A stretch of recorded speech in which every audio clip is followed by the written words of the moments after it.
नमस्कार। Plan takes पर आपका फिर से स्वागत है और हमेशा की तरह आपसे निवेदन है प्लान टेक्स को सब्सक्राइब करें, बेल आइकन दबाना बिल्कुल नहीं भूलें, हमारे वीडियोस को लाइक करें और फ्रेंड्स एंड फैमिली के साथ भी शेयर करें। आज एक जियो पॉलिटिक्स पर बहुत इधर कुछ हम लोगों ने बात कर ली। आज जियो पॉलिटिक्स को हम लोग थोड़ा सा किनारे करते हैं। एक बड़ा ही इंटरेस्टिंग और बड़ा ही मतलब कि जो है रोचक एक न्यूज़ सामने आई है। आज ही का न्यूज़ है, बिल्कुल ताज़ा न्यूज़ है। टाइम्स ऑफ इंडिया ने इसको अपने उसमें पब्लिश किया आज के अपने न्यूज़पेपर में।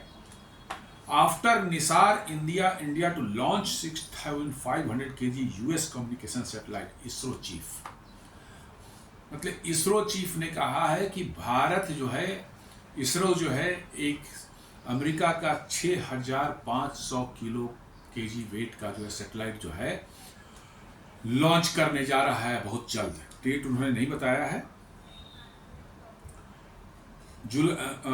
ये तो जुलाई 30 को तो ये लॉन्च हुआ था, क्या कहते हैं, निसार लॉन्च हुआ था। इसका डेट अभी फाइनल नहीं हुआ, बट बहुत जल्द उनका कहना है कि बहुत जल्द ही होने वाला है।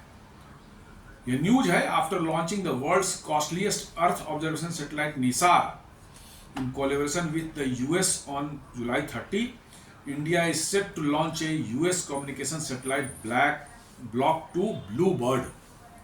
ये Bluebird Block 2 नाम का एक बहुत भारी भरकम सैटेलाइट जो है 6500 kg का जो है ये लॉन्च करने वाला है इसरो। और आपको मैं बता दूं कि जहां तक मेरी जानकारी है, ये शायद इसरो द्वारा लॉन्च की गई सबसे भारी सैटेलाइट होगी। अभी तक जहां तक मैंने सुना था कि जीसैट जो है 4500 किलोग्राम का जो है इन्होंने इसरो ने लॉन्च किया था, ये उससे भी भारी है। 6500 किलोग्राम का जो है ब्लॉक 2 ब्लूबर्ड ब्लॉक 2 सैटेलाइट जो है वो लॉन्च करने वाला है ISRO. In a couple of months, ISRO chairman V Narayan ने बताया। मैंने couple of month date exact final नहीं किया, बट अगले कुछ महीनों में ये लॉन्च होने वाला है। ये कितनी बड़ी न्यूज है और मतलब कि स्पेस साइंस के उसमें क्या इसका महत्व है, आप अंदाजा लगा सकते हैं कि 6500 किलोग्राम के सैटेलाइट जो होते हैं माने जाते हैं बहुत भारी भरकम सैटेलाइट से सब पेलोड होते हैं। और इसको लॉन्च करने की कैपेबिलिटी यदि इसरो में आ जाती है तो आप समझ सकते हैं कि इसरो की कैपेबिलिटी जो है कहां तक पहुंच चुकी है। ये अपने आप में ये इतनी बड़ी न्यूज़ है, पता नहीं क्यों इतना इसको वेटेज नहीं दिया गया है सिंपली एक टाइम्स ऑफ इंडिया न्यूज़ के। बट मैं मानता हूं कि इंडिया के साइंटिफिक प्रोग्रेस में जो है, इंडिया की साइंटिफिक मसल में है जो, उसका एक इतना बड़ा मतलब कि जो है एक जंप उसमें मिलने वाला है उसके इंडिया की ताकत में कि आप अंदाजा नहीं लगा सकते। 6500 किलो का सैटेलाइट बहुत भारी भरकम सैटेलाइट होता है और उसको लॉन्च करने की कैपेबिलिटी आप में आ जाती है। Nothing like that. ये अब ब्लॉक 2 ब्लूबर्ड सैटेलाइट जो है ये है क्या चीज, थोड़ा इसको समझ लें। अभी हम लोग सुन रहे थे कुछ दिनों पहले स्टारलिंक के बारे में, आपने सुना होगा। एलोन मस्क की कंपनी है स्टार स्पेस है, तो उसकी जो है स्टारलिंक सैटेलाइट जो है लॉन्च की गई है। कई हजार सैटेलाइट, करीब 5-6 हजार सैटेलाइट ऑर्बिट में आ चुकी है और भी 12,000 तक इसको ले जाने का प्लान है। और अल्टीमेट जो है ये 36,000 सैटेलाइट के आसपास में होंगी। और ये दुनिया में आपको ब्रॉडबैंड सर्विसेज जो है कहीं पर भी रिमोट कॉर्नर में किसी भी दुनिया के कोने में चले जाएं वहां पर आपको ब्रॉडबैंड सर्विसेज देगी, माने हाई स्पीड इंटरनेट एक्सेस देगी। लेकिन ये ब्लॉक 2 बर्ड जो है, ब्लैक बर्ड जो है, ये ब्लू बर्ड जो है, ये उससे भी आगे है। ये सैटेलाइट स्टारलिंक के सैटेलाइट से ब्रॉडबैंड सर्विस लेने के लिए आपको स्पेशल एक टर्मिनल लगाना पड़ता है। स्पेशल टर्मिनल उसके आते हैं जिसमें एक डिश टाइप का सैटेलाइट डिश है, उसके अंदर बहुत कॉम्प्लेक्स इलेक्ट्रॉनिक्स लगी होती है। वो आपके खुले जगह छत पर या कहीं खुले जगह पर लगेगी और फिर वहाँ से केबल आपके अंदर आए, घर के अंदर में एक मॉडेम वगैरह टाइप का कोई डिवाइस होगा और फिर वहाँ से वाईफाई एक्सेस वगैरह या इथरनेट एक्सेस से आप कर सकते हैं। लेकिन ये उससे भी एक डिफरेंट वो है। ब्लॉक 2 ब्लूबर्ड जो है ये आपके इस मोबाइल फोन पर, जो आपके हाथ में मोबाइल फोन है, डायरेक्ट ये डेटा रिसीव कर सकता है ब्लॉक 2 ब्लूबर्ड सैटेलाइट से। इसको किसी टर्मिनल, अलग टर्मिनल या कोई छत पर जो है डिश टाइप का कोई डिवाइस नहीं लगाने की जरूरत है, घर के अंदर कोई मॉडेम लगाने की जरूरत नहीं है। This can be accessed right through your mobile phone, जो आपके हाथ में है उसके थ्रू आप ब्लॉक 2 ब्लूबर्ड सैटेलाइट से जो है इंटरनेट डेटा रिसीव कर सकते हैं। ये एक मिरेकल है, कह सकते हैं। कम्युनिकेशन की दुनिया में, संचार, दूर संचार की दुनिया में, ये हम समझते हैं कि रिसेंट पास्ट में जो है मोबाइल फोन के इन्वेंशन के बाद में जो है नेक्स्ट सबसे बड़ा एक रिवॉल्यूशन आने वाला है, जिसमें कोई स्पेशल डिवाइस की जरूरत नहीं होगी। You need not go for a special device कि भाई आप, हम सैटेलाइट से अभी भी कम्युनिकेट लोग करते हैं, ऐसी बात नहीं है। सैटेलाइट कम्युनिकेशन है, हैंड हेल्ड डिवाइस आते हैं मोबाइल के, लेकिन वो अलग डिवाइस होते हैं। वो नॉर्मल हमारे हाथ में जो फोन है इस टाइप के फोन नहीं होते हैं, वो अलग फोन होते हैं, बड़े, थोड़ा साइज बड़ा होता है, हेवी भी होते हैं, और उससे जो है आप बात कर सकते हैं, कम्युनिकेट कर सकते हैं, थोड़ा वो डेटा भी आ सकता है। स्टारलिंक में सिर्फ डेटा की फैसिलिटी है उसके लिए, लेकिन अलग एक डिवाइस लगाना पड़ेगा, अलग एक ऊपर में डिश एंटेना टाइप का लगाना पड़ेगा। इसका मतलब यह है कि उन सब जो कम्युनिकेशन अब तक सैटेलाइट से थे, वो किसी न किसी स्पेशल अलग तरह के उनके लिए इक्विपमेंट चाहिए था, अलग तरह की डिवाइस चाहिए थी। आपकी मोबाइल फोन से उसका एक्सेस नहीं संभव था। लेकिन ये ब्लॉक 2 ब्लूबर्ड बोलता है कि आपके हाथ में जो मोबाइल फोन है उससे आप कम्युनिकेट कर सकते हैं। ये बहुत बड़ी छलांग एक दूरसंचार के क्षेत्र में हुई है, और इसको अचीव करने में जो है हमारा भारत का इसरो जो है एक जबरदस्त रोल इसमें अदा कर रहा है। ये कह रहा है कि block 2 BlueBird satellite features large communication array up to 2400 square feet, 2400 square feet का जो है बहुत बड़ा जो है एंटेना टाइप का एरे जो है, एंटेना फेज्ड एरे एंटेना जो है डिप्लॉय करेगा। 2400 स्क्वायर फीट, ह्यूज, करीब 10 स्क्वायर मीटर्स का, 10 मीटर डायमीटर का हो सकता है, हो जाएगा वो। And has been design to achieve data transmission speeds up to 12 Mbps, 12 Mbps तक की डेटा आप रिसीव कर सकते हैं, enabling voice, data and video communication capability for the end users. मतलब इससे आप वॉइस भी वो कर सकते हैं, वीडियो भी कर सकते हैं, और डेटा भी जो है कर सकते हैं। 12 Mbps तक की डेटा आपको ये प्रोवाइड करेगा।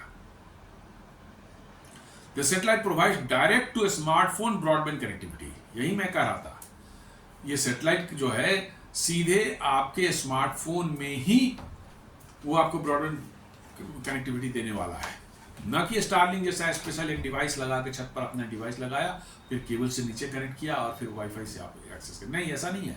सीधे अब जैसे हम लोग अपने मोबाइल टावर्स जो होते हैं उससे अपने स्मार्टफोन में डायरेक्ट जो है डेटा रिसीव करते हैं, एग्जैक्टली उसी तरह से जो है आपको ये देने वाला है। मैंने ये चीज़ अब ह्यूज जंप, दूरसंचार के क्षेत्र में बहुत बड़ी क्रांति होगी है, क्योंकि फिर आप रिमोट प्लेसेस में जाएंगे अपने मोबाइल फ़ोन को लेकर के, अपने स्मार्टफोन को लेकर के, तो यू नीड नॉट वरी कि भाई आपका कम्युनिकेशन लॉस्ट हो जाएगा, चाहे आप you not be able to communicate, आप आइसोलेट हो जाएंगे, ऐसी बात नहीं रहेगी, आप कनेक्टेड रहेंगे वहाँ पर भी। The satellite will provide direct to smartphone broadband connectivity, eliminating the need for specialized terminals. Exactly the what जो मैं बोल रहा था कि आपको स्पेशलाइज्ड टर्मिनल्स जो हैं इसके लिए उसकी जरूरत नहीं पड़ेगी। The next generation American satellite is expected to reach India in सितंबर में शायद ये आ जाएगा, and will be launched abroad LVM-3M5, शायद LVM-3 का मार्क 5 है ये, ISRO's heaviest rocket from the Sriharikota spaceport. ये लॉन्च जो होगा, वो रॉकेट जो यूज किया जाएगा वो LVM-3M5 है। अभी तक दोस्तों हमने करीब 450 किलोग्राम का जो है सैटेलाइट लॉन्च किया था, ये LVM-3 से जो है, जिसको GSAT भी बोलते हैं, GSAT तो सैटेलाइट का नाम है, GSLV जियो स्टेशनरी सेटेलाइट लॉन्च व्हीकल जो है, उसी का जो नया वर्सन है उसको LVM-3 बोलते हैं, लॉन्च व्हीकल मार्क 3। अब ये M5 भी इसमें ऐड हो गया है, तो कुछ हमें लगता है कि मार्क 5 वर्सन आ गया है। Bluebird satellite uses ASTN and science patented technologies. Bluebird space satellite uses ASTN science patented technology for connecting to cell phone in a space environment for their space mobile constellation. इसमें भी बहुत से satellites launch किए जाएंगे, एक नहीं multiple satellites होंगे जो कि दुनिया के ऊपर घूमते रहेंगे, और आप जब उसका इस्तेमाल करना चाहेंगे तो जो भी सैटेलाइट उस समय आपके ऊपर दिखेगा, आपके आसपास होगा, आसमान में आपके नज़दीकी उसमें होगा, उसके थ्रू आप कम्युनिकेट कर पाएंगे, voice, video and data. The satellite has a communication array measuring 64.38 square meters to establish direct connectivity with cell phone via 3GPP extender frequencies in partnership with leading cellular service provider around the world. ये कैसे संभव हो पा रहा है? क्योंकि normally satellite जो होते हैं उनकी एक अलग फ्रीक्वेंसी होती है, 6 गीगाहर्ट्ज बैंड में, चाहे उसके ऊपर वाले बैंड में भी होती है। नॉर्मली ये उसमें ऑपरेट करते हैं, ये उस बैंड में ऑपरेट नहीं करते जिस बैंड में मोबाइल फोन्स जो हमारे 3GPP स्टैंडर्ड को जो फॉलो करते हैं 3G और 4G के लिए, उस बैंड में सैटेलाइट जो नहीं ऑपरेट करते हैं। लेकिन ये ब्लॉक 2 ब्लूबर्ड जो है ये उसी बैंड में ऑपरेट कर रहा है जिसमें हमारे मोबाइल फोन्स नेटवर्क जो हमारा चलता है 3GPP स्टैंडर्ड को फॉलो करके, उसी में ये ऑपरेट होने वाला है। और इसका एंटेना, फेज्ड एरे एंटेना का साइज जो होगा वो 64.38 स्क्वायर मीटर्स, बहुत बड़ा साइज है। मैंने 8 मीटर बाई 8 मीटर साइज का जो है कोई एक स्क्वायर ले लें वैसा होगा। तो ये पूरा एक फेज्ड एरे एंटेना बहुत बड़े साइज में होगी। इनफैक्ट ये छोटे छोटे एंटेना का समूह है, ये एक सिंगल एंटेना नहीं, छोटे छोटे बहुत से एंटेना, मल्टीपल एंटेना उनमें होंगे, उनका एक समूह है, मिलकर के एक बड़ा सा एंटेना बनाता है। After NISAR, the Block 2 Bluebird launch will further boost ISRO's space collaboration.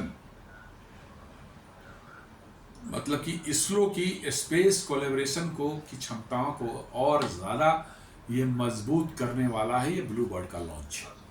और इसके बाद हेवी लॉन्च के लिए जो है इसरो को जो है दुनिया में जाना जाएगा कि इसरो भी बड़े बड़े पेलोड्स को जो है लॉन्च कर सकती है।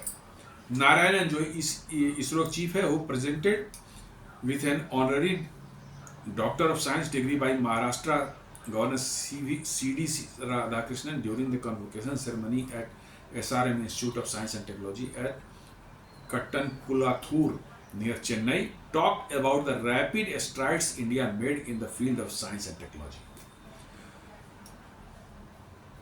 तो ये जो है नारायणन साहब जो हैं, जो इसरो के चीफ हैं, उन्होंने एक कहीं पर एक कन्वोकेशन सेरेमनी हो रही थी SRM institute of science and technology Chennai के पास में।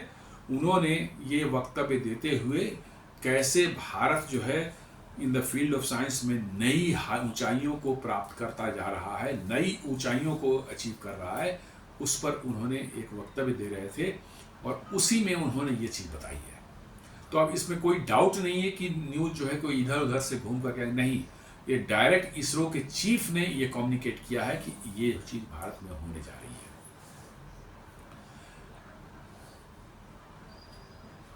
उन्होंने कहा कि ISRO was set up in 1963 with a tiny rocket being donated by the US that year to mark the beginning of Indian space programme. In 1975, with satellite data given by the US, ISRO demonstrated mass communication through 2400 TV sets at 2400 villages across 6 Indian states. मतलब 1963 में जो है ISRO setup हुआ था और starting हुई थी, एक बहुत छोटा सा रॉकेट जो है US ने डोनेट किया था, उसको इन्होंने लॉन्च करके जो है अपनी शुरुआत की थी। और 1975 में जो है एक सेटेलाइट के थ्रू जो है मास कम्युनिकेशन का प्रोग्राम चालू हुआ था, जिसमें 2400 गाँवों को जो है टेलीविज़न सेट से, 1975 की बात है, बहुत पहले, जिस समय टेलीविज़न जो है सिर्फ भारत के कुछ गिने चुने शहरों में, दिल्ली, बॉम्बे, कलकत्ता, मद्रास वगैरह छोड़ करके जो है शायद कहीं नहीं था। 75 की बात है ये। उस समय छोटे टाउन्स या स्टेट कैपिटल्स, इनमें टेलीविज़न कोई बात ही नहीं थी। उस समय 2400 गाँवों में जो है सेटेलाइट के थ्रू जो है, अमेरिकन सेटेलाइट के थ्रू ही दिया गया था, एक प्रोग्राम शुरू हुआ। ये इसरो ने ही किया था ये। From that humble beginning of the 30th of July was a historic day for Indian space program. We have launched the NISAR satellite, the costliest one ever built in the world. Today we are working shoulder to shoulder with advanced countries, Narayanan said. उन्होंने कहा कि वो जो हम इसरो की एक बहुत ही humble एक शुरुआत हुई थी, वहाँ से हमने जर्नी तय की और 30 जुलाई को जो हमने निसार को लॉन्च किया था, दुनिया का कॉस्टलीस्ट अर्थ ऑब्जर्वेशन सेटेलाइट जो लॉन्च किया था, वहाँ तक हम पहुँचे हैं और वहाँ से अब आगे हम ब्लॉक 2 ब्लूबर्ड सेटेलाइट को लॉन्च करने जा रहे हैं। तो इसरो कैसे अपना दुनिया में अपने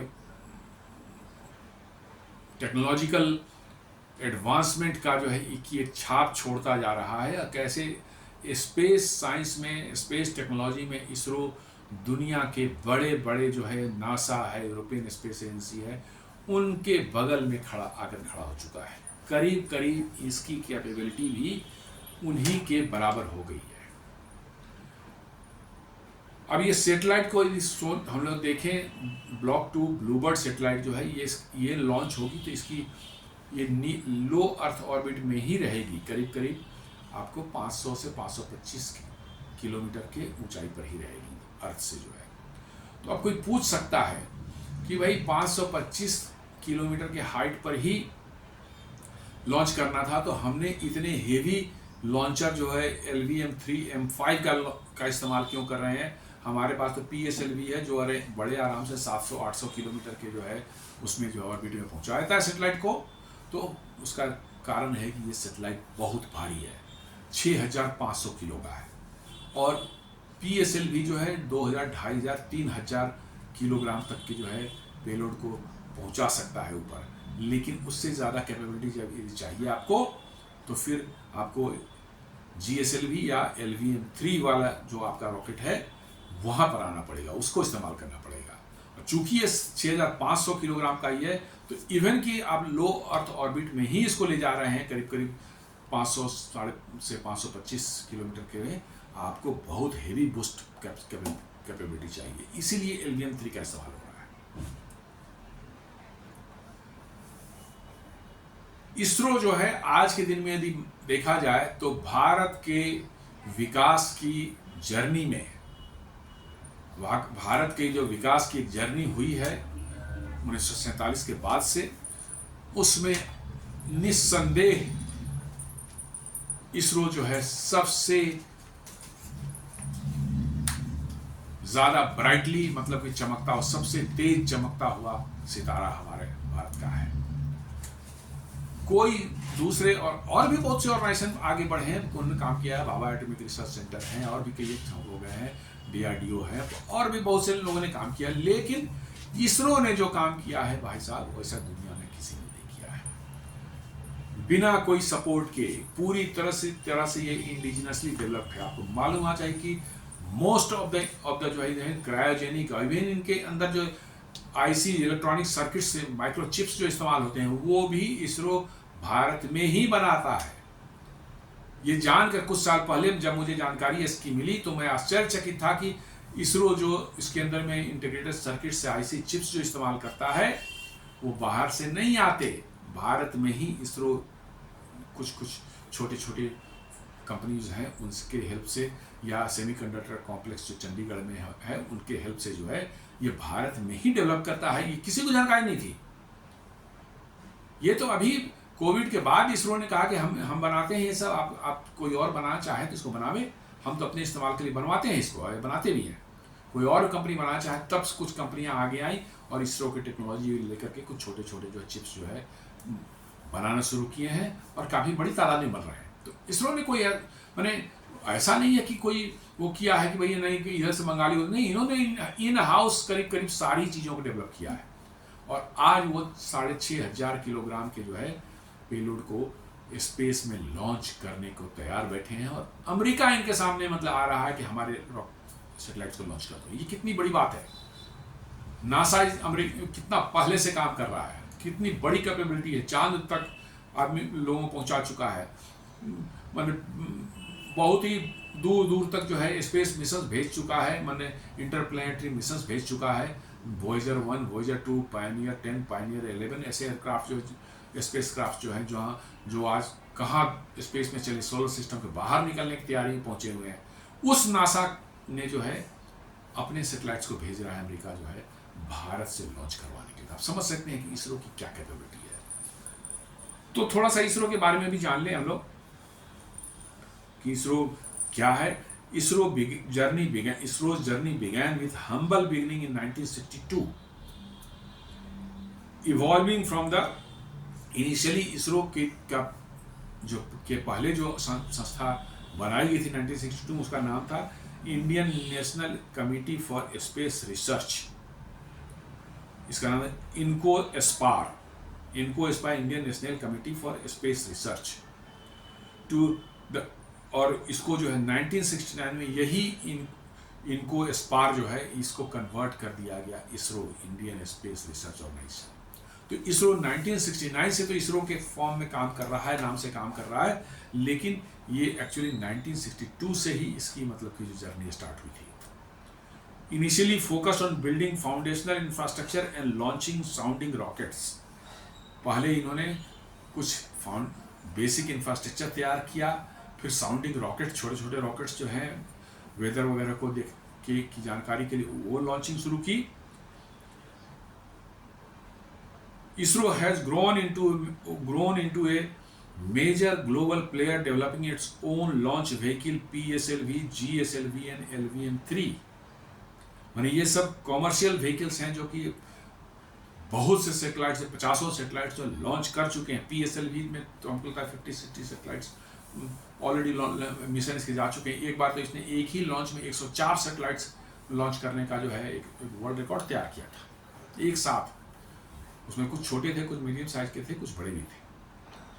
उसका GSLV जो है इसने बहुत से कम्युनिकेशन सैटेलाइट को जो है जियो स्टेशनरी ऑर्बिट में जो है पहुंचाया है। भारत का जो है जो अभी भी काम कर रहे हैं, अभी भी हमारे जो जियो स्टेशनरी अर्थ ऑर्बिट में जो सैटेलाइट्स हैं वो इसी GSLV ने लॉन्च किए हैं।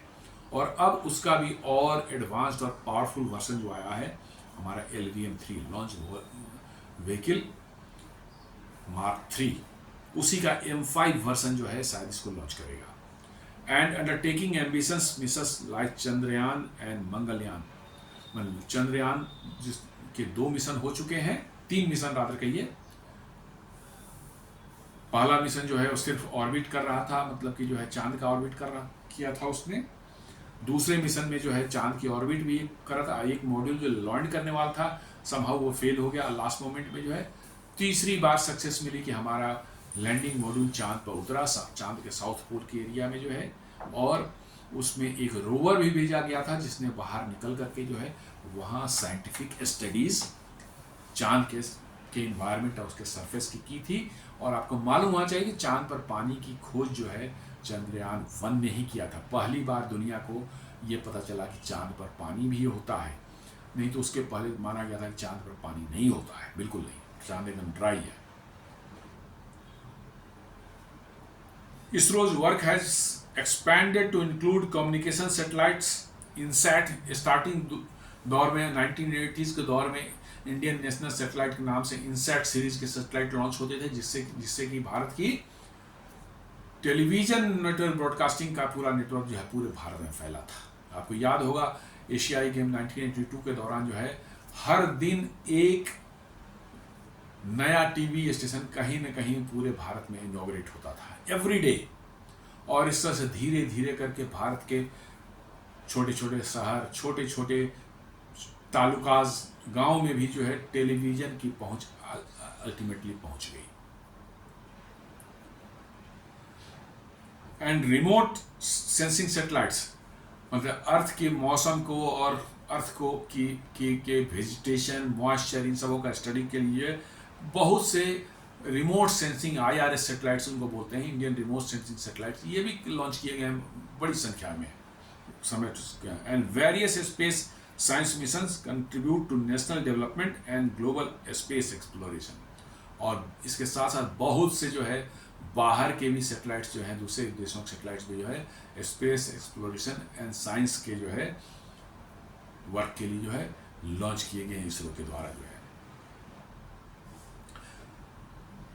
आप इसको जो है डिटेल यदि देखना चाहें तो 1962 से 1965 तक की इसकी जर्नी देखेंगे तो 1962 में इनको स्पार के नाम से बना था, इस्टेब्लिश हुआ था with a focus on building space infrastructure and conducting research.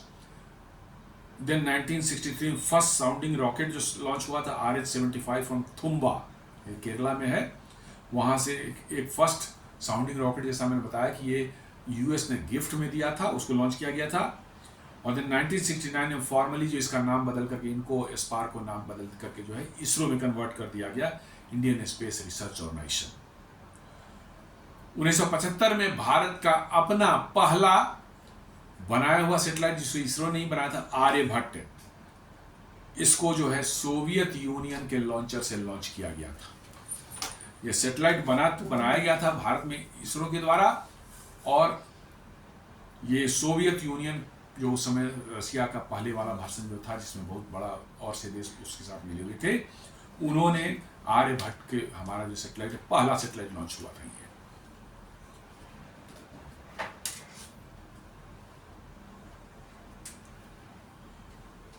1980 में ISRO satellite launch vehicle 80s में जो है इसरो ने डेवलप करना शुरू किया अपना ओन लॉन्च व्हीकल, और पहला जो हमारा था एक SLV-3 सैटेलाइट लॉन्च व्हीकल 3, उसको जो है सक्सेसफुली जो है हमने 80 में जो है लॉन्च किया था। उसमें छोटा सा सैटेलाइट रोहिणी जी नाम से, ये सब एक्सपेरिमेंटल सैटेलाइट थे, कोई बहुत कॉम्प्लेक्स वर्क नहीं, बट बेसिक्स मैंने स्पेस के से ऑब्जर्वेशन वर्क करके के लिए लॉन्च किया था। ये पहला जो है इंडिया से लॉन्च होने वाला सैटेलाइट था रोहिणी 1980 में, ये इसको लॉन्च किया था हमारे एक छोटा सा स्पेस लॉन्च व्हीकल जिसको बोलते हैं स्पेस लॉन्च व्हीकल 3। 1982 में जैसा मैंने बताया कि इनसेट का पहला सैटेलाइट लॉन्च हुआ था, जिस टेलीविजन कम्युनिकेशन सैटेलाइट था, और साथ साथ जो है टेलीविजन ब्रॉडकास्टिंग के लिए भी इस्तेमाल होता था, और ये वेदर फॉरकास्टिंग के लिए भी इस्तेमाल होता था। ये लॉन्च किया गया था आपको एरियन स्पेस जो है यूरोपियन स्पेस एजेंसी का एरियन रॉकेट है, उससे लॉन्च हुआ था। 1988 में first Indian remote sensing satellites launch हुए थे, इनेबलिंग रिसोर्स मॉनिटरिंग, भारत के रिसोर्स मॉनिटरिंग जो है उसको अर्थ से ऑब्जर्व करके और साइंटिफिकली उसको एनालाइज करके आगे के फर्दर उनके मिनरल्स कहाँ पर डिपॉजिट हो सकते हैं, फॉरेस्ट की कंडीशन क्या है, फॉरेस्ट हमारा डिग्रेड हो रहा है कि बढ़ रहा है, ये सारी चीज़ें जो है कहाँ वाटर रिसोर्सेज हमारे हैं, वाटर रिसोर्सेज में कम हो रहे हैं, बढ़ रहे हैं, ग्लेशियर्स की कंडीशन क्या है, इसके लिए ये IRS satellite Indian remote sensing satellite पहली बार लॉन्च हुआ था 1988 में। इसके बाद कई एक IRS सैटेलाइट लॉन्च किए गए, एक नहीं। उसी तरह इनसेट सीरीज में भी इनसेट 1, 2, 3, 4, 5 बहुत से लॉन्च हुए इस तरह से। देन 1993 में पहली बार जो है एक बड़ा, और ये सब जो पहले जो मैं बताया IRS वगैरह जो है ये सब लॉन्च हो रहे थे आपको, या इनसेट वगैरह लॉन्च हो रहे थे, बाहर के लॉन्च व्हीकल्स हो रहे थे। 1993 में जो है हमने जो है पहली बार जो है कॉमर्शियल तरीके से जो है PSLV polar satellite launch vehicle को लॉन्च किया, और सक्सेसफुली उसके बाद जो है समझ लीजिए कि झड़ी लग गई इंडिया से जो सैटेलाइट्स लॉन्च होने की, because PSLV become a big commercial success, बहुत बड़ा इसका कॉमर्शियल सक्सेस हुआ, और न सिर्फ इसने भारत के सैकड़ों सैटेलाइट लॉन्च किए बल्कि विदेशों के भी बहुत से सैटेलाइट लॉन्च किए। एडवांस मिशन को आप देखेंगे तो 2008 में जो है चंद्रयान 1 जो लूनर मिशन लॉन्च हुआ था, जो कि इसरो का पहला इंटरप्लैनेटरी एंडेवर था, पहला इंटरप्लैनेटरी जो है इसरो का वो एफर्ट था जहाँ पर हमने चांद पर भेजा अपना एक स्पेसक्राफ्ट, और उसने चांद की परिक्रमा की, चांद की तरफ घूमता रहा, और वहाँ से इसी ने चंद्रयान-1 ने ही पानी की खोज की थी चांद के ऊपर में। 2004 में एक उस 2014 में उससे भी एक और ज़्यादा क्या कह सकते हैं एम्बिशस स्पेसक्राफ्ट लॉन्च किया गया, वो मंगलयान था, मार्स ऑर्बिटर मिशन, MOM जिसको बोलते हैं, मार्स ऑर्बिटर मिशन। और ये सक्सेसफुली जो है भारत एक ऐसा देश बन गया जिसने एक मंगल ग्रह पर एक अपने स्पेसक्राफ्ट को भेजा, और पहली बार में ही ये सक्सेसफुली मार्स के ऑर्बिट में ये एस्टेब्लिश हो पाया। इवन अमेरिका, रसिया, चाइना, ये सब भी ये काम ये नहीं कर पाए थे। पहली बार और बहुत कम कॉस्ट में हमने भेजा, और ये पहली बार मार्स के ऑर्बिट में पहले अटेम्प्ट में ही हमने जो है हम उसके ऑर्बिट में सक्सेसफुली, और वो 10 साल तक करीब वो मंगलयान वहाँ पर रहा। वहाँ से बहुत से डेटाज उसने भेजे, उसने पिक्चर्स वहाँ के भेजे, मार्स की स्टडीज करके जो है वो साइंटिफिक डेटा दिए, जिसके इस्तेमाल अलग अलग कामों में किया जा रहा है। 2019 में जो है चंद्रयान-2 भेजा गया था, मतलब कि चांद पर दोबारा भेजा गया था। इसमें एक लैंडर भी था जिसको चांद पर लैंड करना था, उसके अंदर एक रोवर भी था जो कि बाहर निकल के स्टडीज करता, बट लास्ट मिनट में कुछ मिसहैप हुए और ये हमारा लैंडर जो है नहीं उतर पाया, वो क्रैश कर गया, वो खत्म हो गया। 2023 में फिर एक बार चंद्रयान-3 लॉन्च किया गया, और ये सक्सेसफुली जो है इस बार लैंडर जो है सक्सेसफुली लैंड किया वहाँ पर, रोवर बाहर निकला लैंडर से जो है, और उसने जो है मतलब वहाँ पर साइंटिफिक स्टडीज जो है वहाँ पर उसने की, और वो डेटा सारा यहाँ पर भेजा गया। ये मैसिव समझिए सक्सेस एक स्टोरी है इसरो के लिए ये, कि आप एक इंटरप्लैनेटरी मिशन पर भेजते हैं, वहाँ पर अपने रोवर्स को उतारते हैं, और वो रोवर्स वहाँ बाहर निकल करके जो है घूमता है और स्टडीज करता है, आपको डेटा भेजता है। This is huge.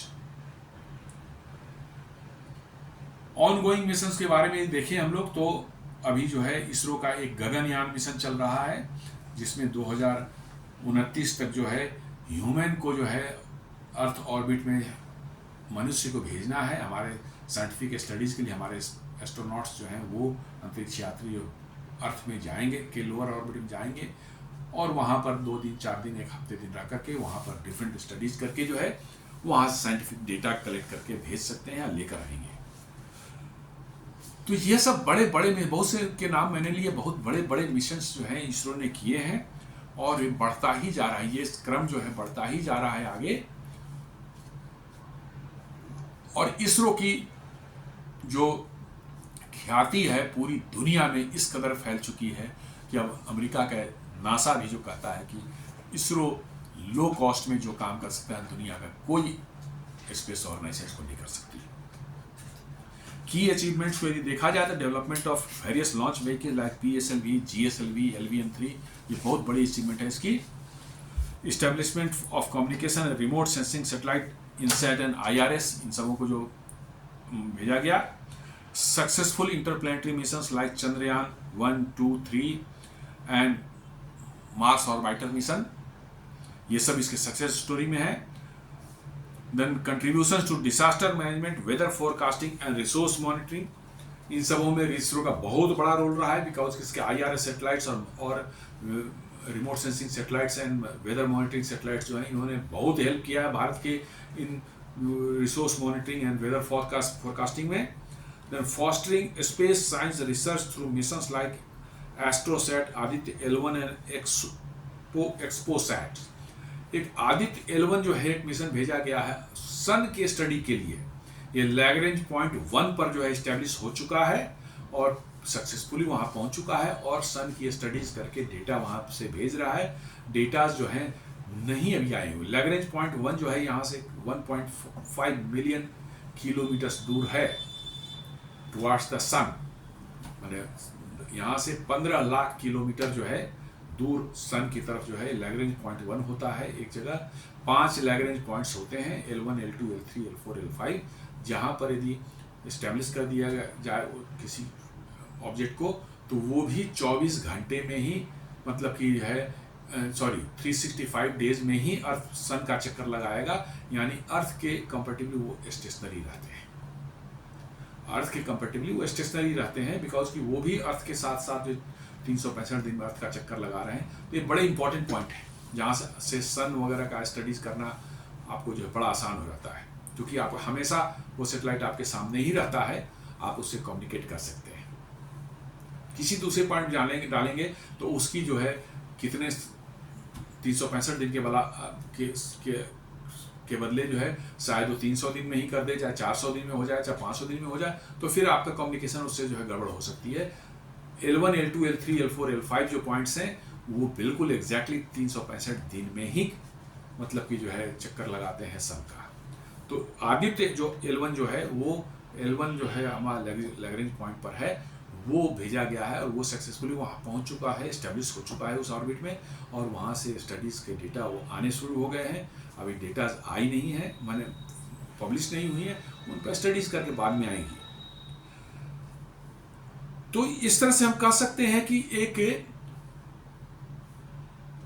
मतलब कि जो है इसरो इतना आगे बढ़ चुका है और इतने एडवांस साइंटिफिक मिशन भेज रहा है अब स्पेस में, कि इसको आप कह सकते हैं कि दुनिया के कोई भी यूरोपियन स्पेस एजेंसी हो, चाहे नासा हो, इन सबों के समझिए कि बराबरी में आकर इसरो खड़ा हो चुका है। और हम कह सकते हैं, गर्व के साथ कह सकते हैं कि इसरो एक ऐसी ऑर्गेनाइजेशन है जिसने लेस रिसोर्सेज, दुनिया भर के सैंक्शंस भी भारत पर लगे, उसके बावजूद भी जो है इसने जो कर दिखाया है, शायद दुनिया के किसी ऑर्गेनाइजेशन में ये के बस में नहीं है कि इतने कम कॉस्ट में इतनी ज़बरदस्त उपलब्धियां हासिल की जाए।